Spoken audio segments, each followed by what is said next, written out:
부패 독재 정권에 항거하는 혁명의 그림, 전쟁의 참혹함을 숨김없이 표현한 그림, 아니면 사회의 화합을 전파하는 그림, 이 모든 미술 작품들에게는 한 가지 공통점이 있습니다. 바로 미술이 지닌 고유의 힘이죠. 구독과 좋아요, 알람 설정 부탁드릴게요.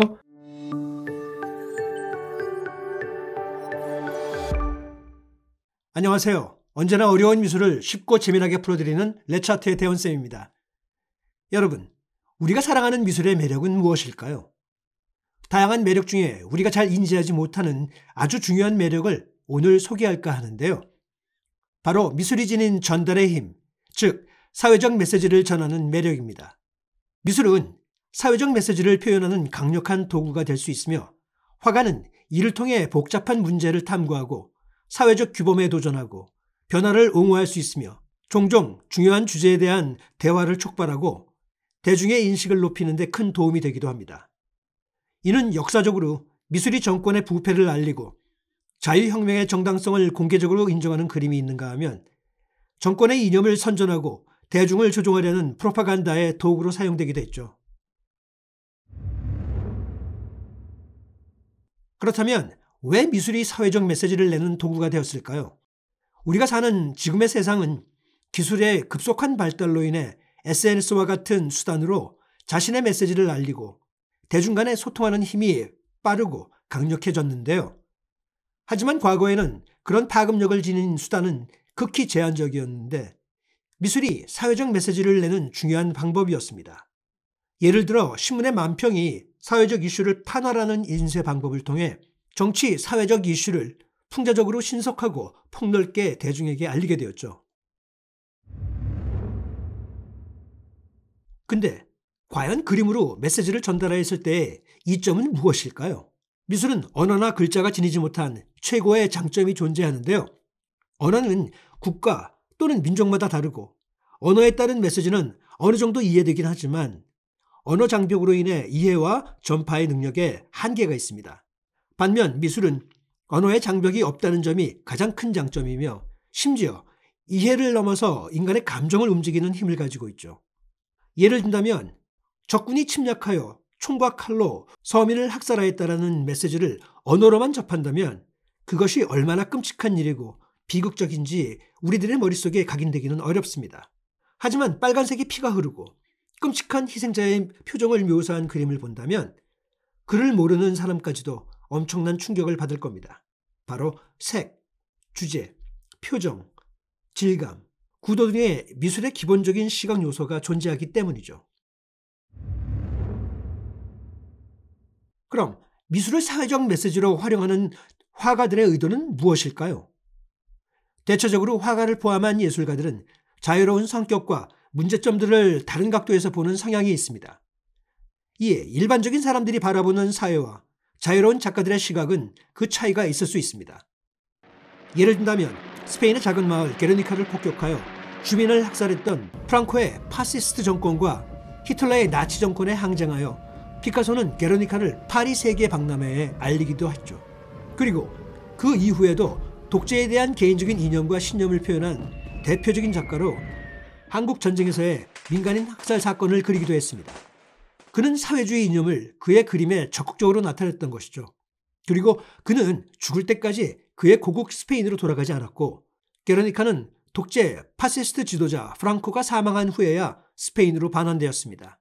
그와 반면 긍정적인 영향을 끼치려던 작가도 있는데요. 바로 키스 헤링이 그 좋은 사례입니다. 키스 헤링은 당시 대중사회의 현실적인 문제를 개선하려는데 그의 미술력을 발휘했는데요. 에이즈의 감염으로 인한 사회적 갈등과 심각한 문제를 그의 그림으로 사회에 알렸죠. 그는 잘못된 질병의 정보와 인식을 계몽하고 감염자들에 대한 차별을 개선하고자 그의 그림에 표현하였습니다. 헤링 그 자신도 에이즈로 젊은 나이에 세상을 떠났죠. 여러분, 그렇다면 그림과 사회적 메시지가 서로 교차하는 방식을 좀 더 자세히 살펴볼까요? 먼저 사회를 반영하는 미술이 있는데요.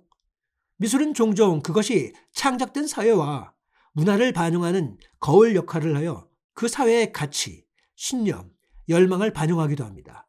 화가는 자신의 작품을 통해 부조리한 사회적 규범과 관례에 도전하고 권력 구조의 의문을 제기하며 변화를 옹호하기도 하죠. 미술은 문화적 격차를 메우고 언어를 초월하는 보편적인 시각적 언어를 제공함으로써 상호 간의 이해와 공감을 촉진합니다. 다음은 사회 정의를 강조하는 미술도 있습니다.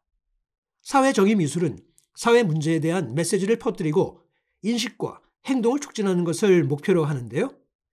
예를 든다면 나폴레옹군의 스페인 침공으로 발생한 끔찍한 전쟁의 참사를 적나라하게 고발한 프란시스코 고야의 1808년 5월 3일과 스페인의 독재자 프랑코 총통을 도우려 히틀러와 나치가 작은 마을 게르니카에 엄청난 폭격을 하여 양민을 학살한 사건을 파블로 피카소가 게르니카에 그려 전 세계에 고발한 일도 미술을 통해 작가의 양심을 보여주는 힘이었습니다.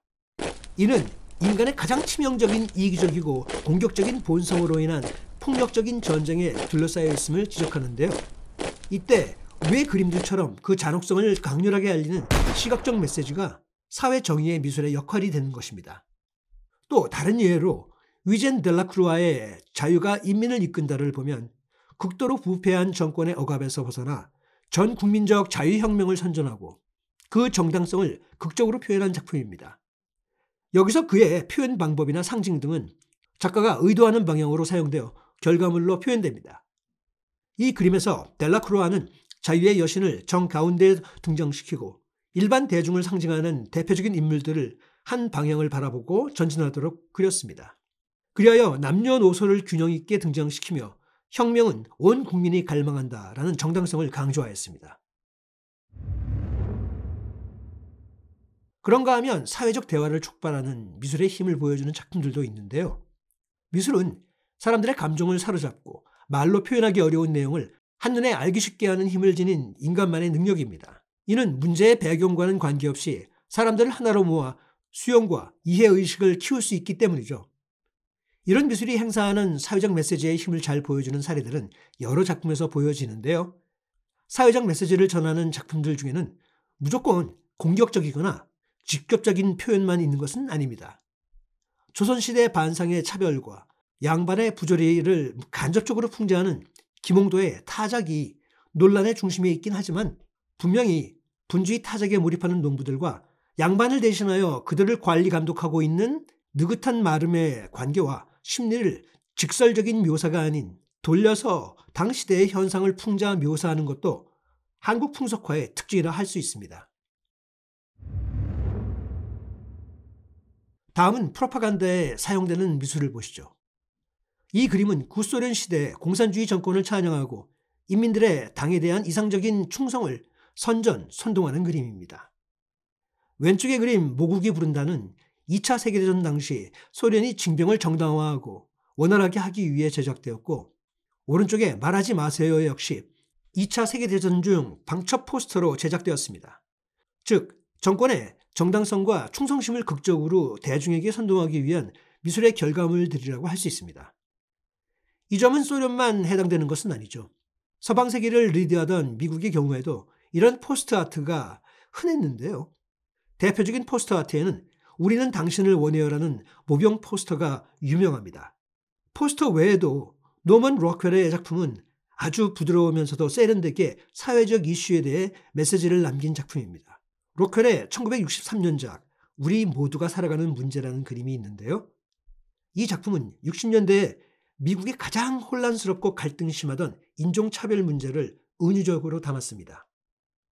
이 작품의 구도와 구성, 그리고 묘사 방법은 다른 사회적 메시지의 성격의 작품들과는 사뭇 다른 그런 분위기로 아주 평온한 미국의 일상을 그린 듯합니다.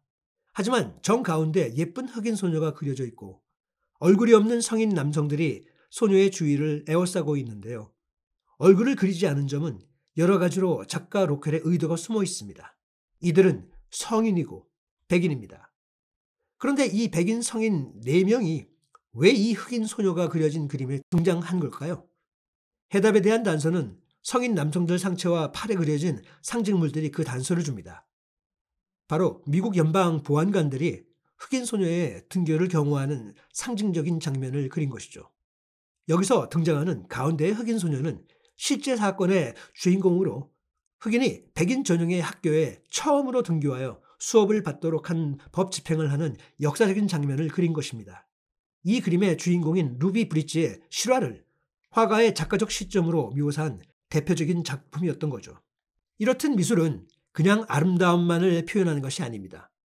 미술이 지닌 힘은 대중과 소통하는 특유의 능력을 지니고 있고, 특히 중요한 사회적 이슈에 대한 범대중적 메시지를 전달하는 역할로 사회의 어려움을 발견하고 극복하자는 대중의 뜻을 화가의 고유의 시각으로 매체에 옮겨 다시 대중에게 전달하는 긍정적인 역할을 지니고 있습니다. 그리고 우리는 앞으로 그림을 감상할 때 이 점을 유념하고 감상한다면 그림이 전달하고자 하는 메시지가 더 강렬하고 호소력 있게 다가올 것입니다. 자, 여러분, 오늘 영상은 여기까지인데요. 어떠셨나요? 마음에 드셨다면 구독과 좋아요, 알람 설정 부탁드립니다.